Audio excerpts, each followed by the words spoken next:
नमस्कार मंडळी. स्टार प्रवाह वाहिनीवरील लग्नानंतर होईलच प्रेम ही मालिका लोकप्रियतेच्या शिखरावर आहे. सध्या ही मालिका खूपच चर्चेत आली आहे.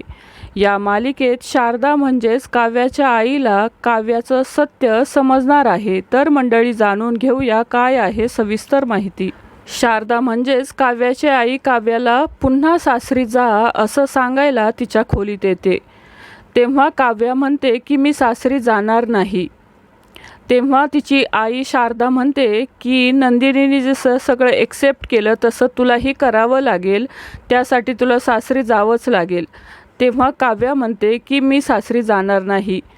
शारदा काव्याची बॅग भरायला सुरुवात करते. तेव्हा काव्याचा आणि जीवाचा फोटो असलेलं लॉकेट तिला दिसतं.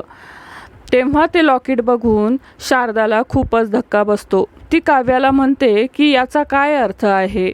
तुझं जीवावर प्रेम आहे का? तू जीवाला प्रेम करतेस का? तेव्हा ती म्हणते हो, आमचं एकमेकांवर खूप प्रेम आहे. हे ऐकून शारदाला धक्काच बसतो. आता काव्य आणि जीवाचं सत्य शारदाला समजताच पुढे काय घडणार आहे हे पाहणं अतिशय रंजक ठरणार आहे. तर मंडळी, तुम्हाला लग्नानंतर होईलच प्रेम ही मालिका आवडते का? नक्की कमेंट करून सांगा. मालिका विश्वातील अशाच नवनवीन अपडेट जाणून घेण्यासाठी आपल्या चॅनलला नक्की सबस्क्राईब करा. धन्यवाद.